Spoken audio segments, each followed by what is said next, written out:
profesor Žarko Gačević. Así es. Estamos ahora mismo en el ISOM, el Instituto de Sistemas Optoelectrónicos y Microtecnología. Y entonces yo antes que nada le quería preguntar qué actividades se llevan a cabo en este instituto.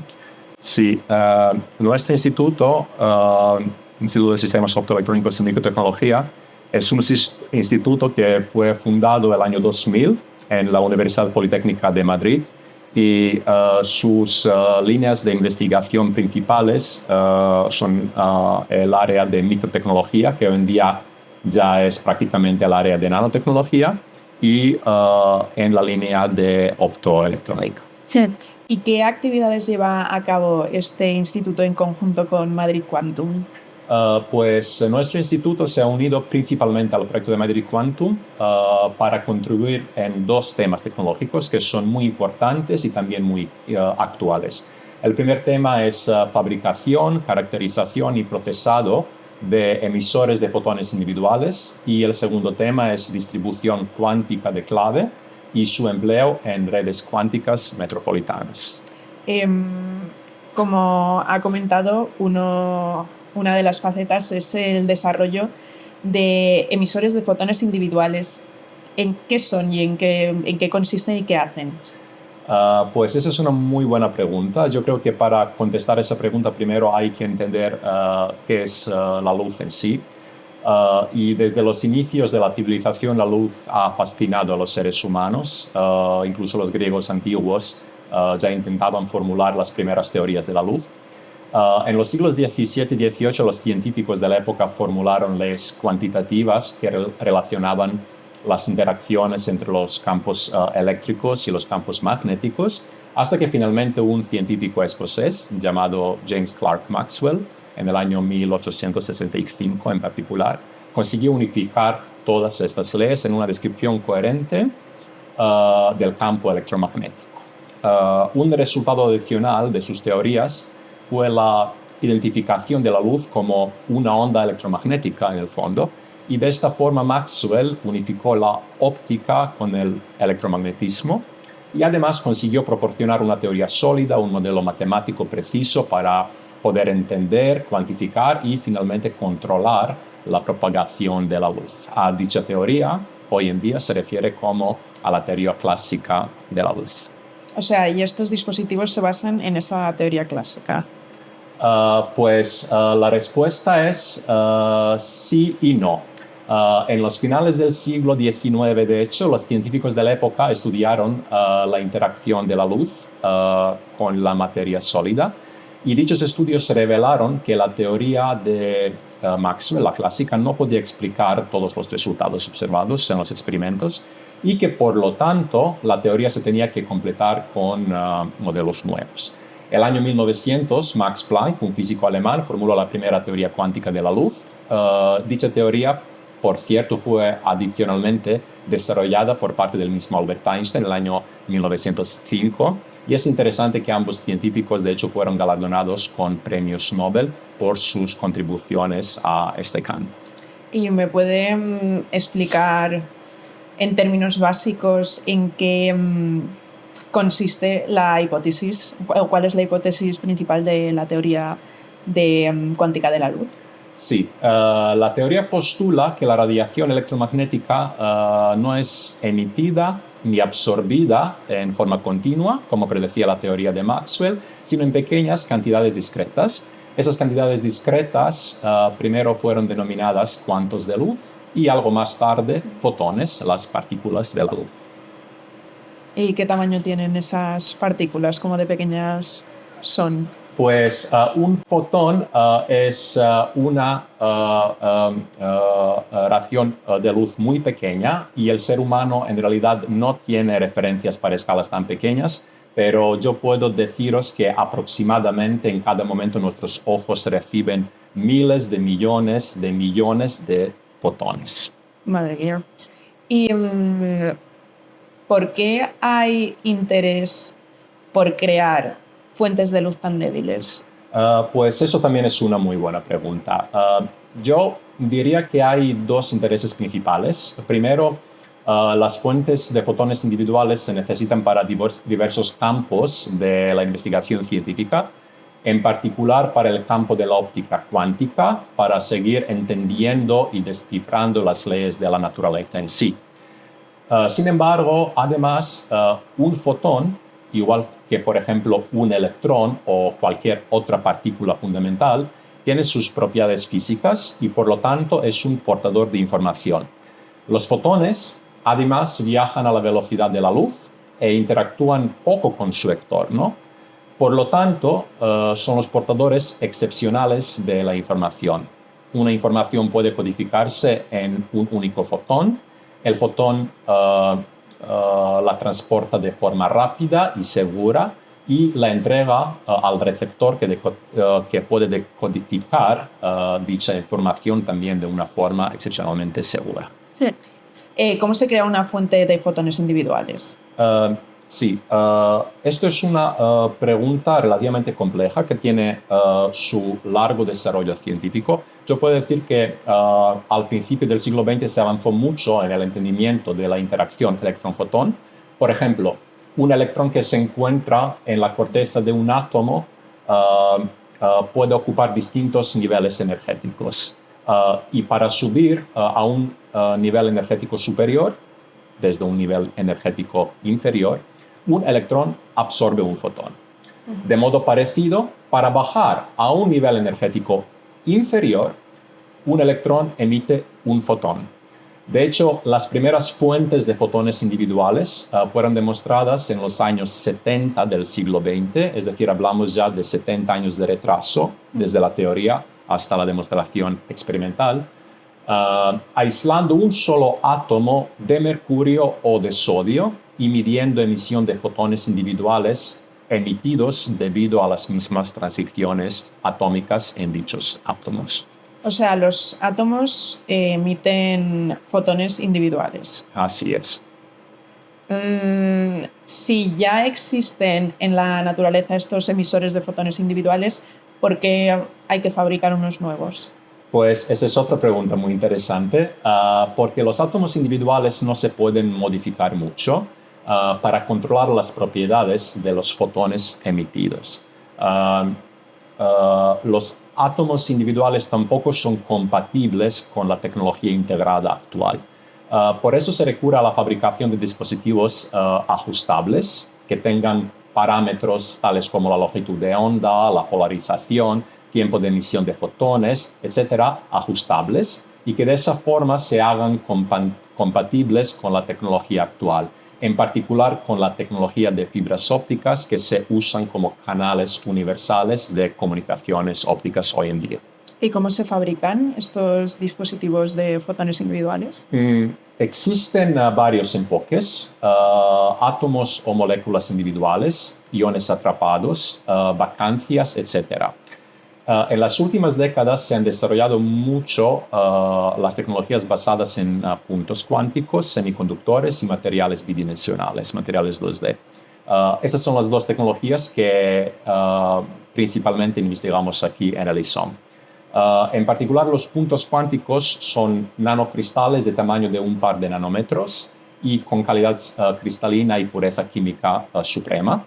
Son capaces de atrapar un solo electrón en su banda de conducción y cuando este electrón se recombina con un hueco de la banda de valencia del punto cuántico, se emite exactamente un fotón. En el ISOM investigamos materiales distintos, especialmente las familias de materiales inorgánicos basadas en arseniuro de galio, nitruro de galio, que cubren rangos de emisión muy amplios y que por lo tanto son muy prometedores para la fabricación de emisores de fotones individuales compatibles con una amplia gama de aplicaciones. Dichos materiales, por cierto, pertenecen al grupo de materiales denominados 3,5, que en general proporcionan una alta eficiencia de emisión. Son justo los materiales que hoy en día se utilizan para la iluminación LED, por ejemplo, o para las señales en fibras ópticas en nuestras casas. Ha mencionado los nanocristales. ¿Podría darme un poco más de información acerca de su fabricación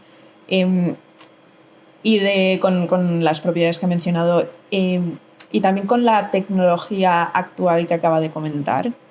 Sí, la tecnología de fabricación de puntos cuánticos, de hecho, fue galardonada con un premio Nobel en química el año pasado, el año 2023. Hoy en día hay muchos métodos, muchos enfoques científicos. Nosotros en el ISOM usamos sistemas de ultra alto vacío, en particular los sistemas llamados epitaxia por haces moleculares. Dichos sistemas fueron patentados en los años 70, en los 60-70 en los laboratorios Bell, y hoy en día se suelen utilizar para la fabricación de dispositivos semiconductores que requieren alta calidad cristalina y alta pureza química, como en nuestro caso. Dichos sistemas tienen un reactor que se bombea para conseguir presiones excepcionalmente bajas, de orden de, digamos, 10 a menos 12 atmósferas, y que además se enfría con nitrógeno líquido para inmovilizar la atmósfera restante dentro del reactor. En esas condiciones, los materiales ultrapuros, como por ejemplo galio y arsénico, por poner un ejemplo, se evaporan desde unas células especiales, finalmente reaccionando entre sí y creando un cristal ultrapuro, en este caso de arsénico y de galio, obviamente. Los mismos puntos cuánticos que actúan como emisores de fotones individuales finalmente se pueden formar en capas planas compactas o en nanohilos verticales. En particular en el ISOM conseguimos fabricar emisores de fotones individuales basados en nanohilos de nitro de galio en el año 2015. Fuimos uno de los primeros grupos a nivel mundial en conseguirlo, pero existe toda una variedad, digamos, de materiales y métodos de fabricación para mejorar sus propiedades cristalinas y químicas y para poder tunear mejor sus propiedades ópticas. Y una vez fabricado un emisor de fotones individuales, ¿cómo se sabe, cómo comprueban aquí en el instituto que el dispositivo de verdad emita fotones individuales? Sí, eso es también una pregunta interesante y relativamente compleja. Los dispositivos se caracterizan con técnicas especializadas, ultrasensibles. En particular, una de esas técnicas es llamada microfotoluminiscencia. En esta técnica, un láser se enfoca sobre un único emisor de fotones individuales. La luz que emite se colecciona con lentes y se analiza con detectores ultrasensibles capaces de detectar incidencia de un solo fotón. Para mejorar la precisión de dichas medidas, los experimentos se realizan en una oscuridad casi absoluta y en vez de un detector, de hecho, se utilizan dos detectores que se comunican entre sí para comparar las estadísticas de fotones registrados. Finalmente, realizando un análisis de dichas distribuciones, nosotros concluimos si dicho emisor emite fotones uno por uno o los sigue emitiendo en paquetes más grandes. Y ya por último, para acabar, ¿cómo ha ayudado el proyecto Madrid Quantum a llevar a cabo esta investigación aquí en el instituto? Pues la verdad es que ha sido una gran ayuda. En el proyecto Madrid Quantum hemos tenido una oportunidad primero de relacionarnos con otros grupos que puedan complementar nuestros conocimientos y nuestras capacidades y limitaciones técnicas, por decirlo, a nivel de Madrid y también a nivel de España. Con el dinero del proyecto también se han renovado nuestros sistemas de fabricación por epitaxia por haces moleculares y también se han comprado sistemas nuevos de caracterización de microfotoluminiscencia con un rango espectral bastante amplio. Asimismo, hemos contratado varios investigadores jóvenes para que realicen sus doctorados en dicha temática. El proyecto también ha facilitado viajes a los congresos para presentar nuestros resultados y para intercambiar nuestras experiencias con los expertos en dicha temática a nivel mundial.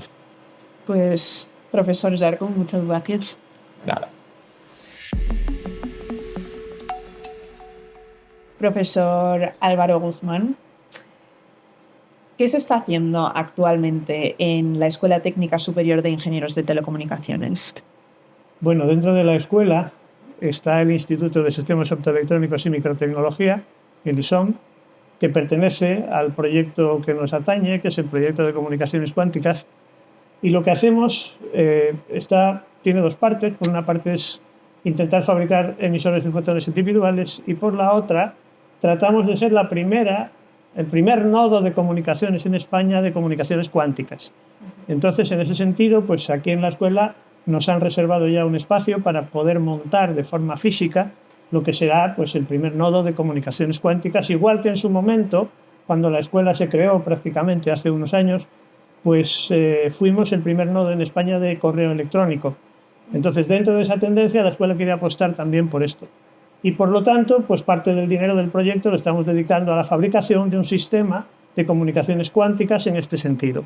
Es decir, en la idea de llegar a ser en algún momento ese nodo del cual hablaba. Sí. ¿Y cómo son las redes ópticas actuales y para qué se emplean las fibras? Bueno, las redes ópticas actuales que existen en las ciudades están basadas principalmente en fibra óptica y lo que se hace es transmitir por ellas la señal que se utiliza para la Internet en las casas. Principalmente se emplean para eso. Hay algunos otros datos que se transmiten por esas fibras, como pueden ser los datos de señalización, es decir, a qué dispositivo, a qué casa o a qué receptor llega una información o tiene que llegar una información o a qué receptor se emite. Pero principalmente la gran mayoría de los datos son datos de Internet. Esas fibras están compuestas, como digo, por distintos equipos que las interconectan, que las amplifican, las señales que van por ahí, de modo que pues, a partir de una central pues, puede recibir y procesar datos. Esos datos se transmiten por esas fibras y esas fibras pues, se emplean principalmente para esa aplicación. ¿Y qué problemas presentan en cuanto a posibles vulneraciones este tipo de conductos de fibras? Bueno, en cuanto a vulnerabilidad, yo diría que hay dos principales problemas. El primero sería el hecho de que alguien, desde algún punto de la red, donde nadie le vea, pues pueda colocar lo que se dice científicamente como un splitter. Un splitter es un divisor que lo que hace es dividir el haz de luz que va por la fibra en dos partes. Una parte la deja pasar y otra parte la captura. Entonces, al capturar esa información, pues estaría capturando parte de la información que circula por esas fibras, que como digo, pertenece a los datos de Internet. Y ahí va pues información relevante a nuestras tarjetas de crédito, nuestras transferencias electrónicas y las cosas que podemos comprar, es decir, información sensible. Esa es una vulnerabilidad. La otra vulnerabilidad consiste en el puro hecho de que los sistemas de criptografía que se emplean en la actualidad tienen una seguridad que está basada en el hecho de que hoy por hoy no es computacionalmente posible factorizar números. Un sistema de criptografía actual se basa en codificar la información con un número muy grande, que es el producto de dos números primos. Bueno, pues no existe ninguna manera rápida de poder factorizar ese número tan grande en sus dos factores primos. Algún día, más adelante, cuando la tecnología avance y si algún día existen los famosos y tan renombrados ordenadores cuánticos, pues sí será posible. Entonces, esta vulnerabilidad ahora mismo no es una cosa crítica, pero sí que lo será en el futuro. ¿Y cuáles son las ventajas de un protocolo de comunicación cuántica con respecto a la seguridad proporcionada?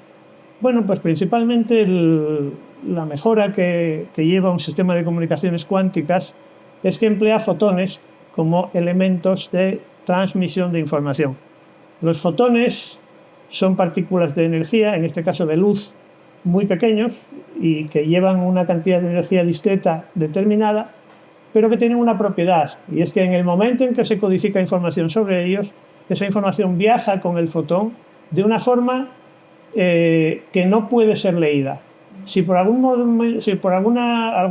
modo, o por algún tipo de técnica se puede leer esa información, inmediatamente queda modificada. Es decir, el hecho de leerla, pues la modifica. De este modo, una persona que esté escuchando, que pueda hacer, por ejemplo, con un divisor de haz, sacar luz de la fibra, pues puede llegar a leer esa información, pero la diferencia está en que el receptor se da cuenta, porque se da cuenta que esa información ha cambiado, que se ha producido una modificación. Básicamente estos protocolos lo que permiten es que el emisor y el receptor se pongan de acuerdo en una serie de bits de control. Si esos bits de control llegan de forma correcta, no hay ningún problema, pero si alguno de ellos ha sido modificado es porque necesariamente una persona en el medio de la comunicación pues los ha modificado porque está leyendo esta información. Entonces eso es una forma inequívoca de poder saber si hay un espía en la red. Y a día de hoy, ¿es posible transmitir estos fotones individuales a través de las fibras actuales?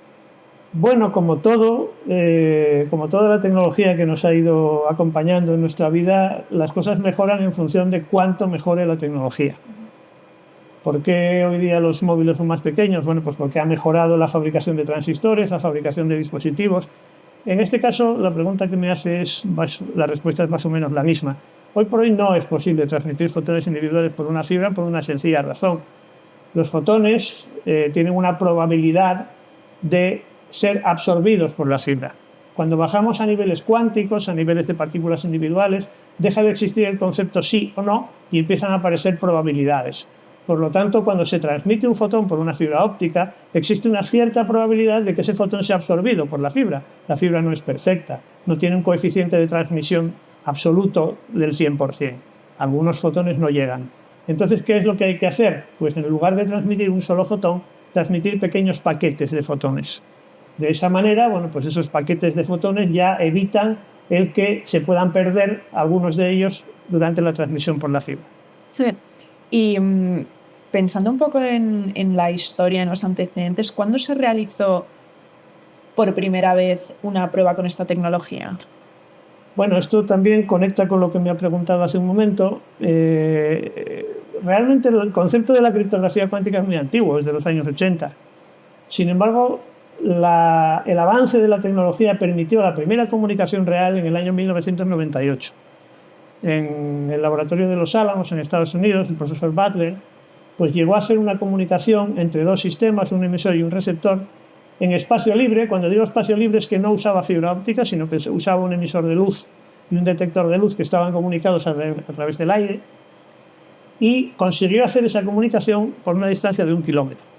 Más adelante, con el tiempo, pues mejorando las cosas, llegó a ser una transmisión de 1,6 kilómetros.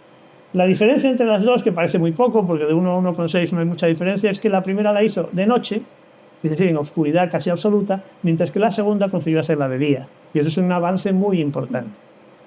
Luego ya las cosas fueron mejorando y en los años subsiguientes pues se llegó a 10 kilómetros, a 23 más adelante, y la última de la que hay conocimiento pues es una transmisión que está pensada para transmitirse hacia un satélite y que se consiguió con una distancia de 1.200 kilómetros.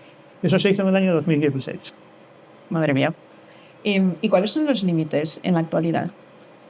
Bueno, pues los límites están marcados un poco también por el dinero que quiera dedicar cada estado, por las tecnologías que tenemos disponibles y por los intereses de cada universidad o de cada centro de investigación.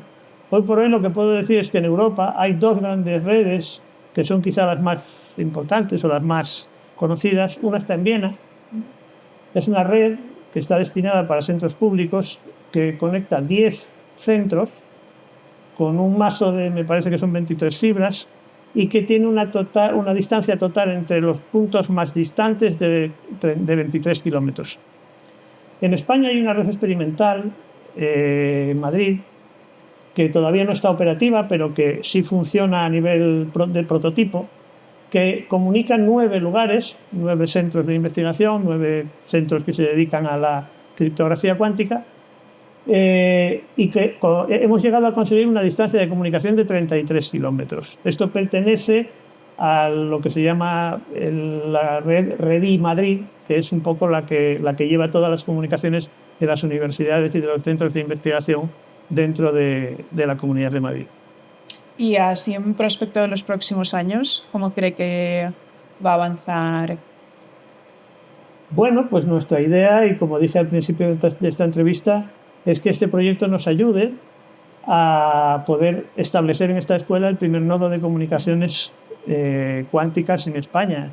Esto supondría que todos estos centros de los que he hablado y que ahora mismo son un prototipo, pues se unirían con esta escuela en un nodo central y de esta forma tener un sistema de comunicaciones amplio que nos permita tener en España pues un sistema seguro que conecte varios centros. Ya ahí sí puedo hablar de que dentro del proyecto pues hay otros socios, como es por ejemplo el CSIC o como es por ejemplo la Universidad Complutense, que tienen interés en esto y que por supuesto pues en el futuro imagino que se llegarán a conectar y a tener con nosotros pues la comunicación a nivel cuántico que estamos buscando. Pues Profesor Ángel Guzmán, muchas gracias. Que nada.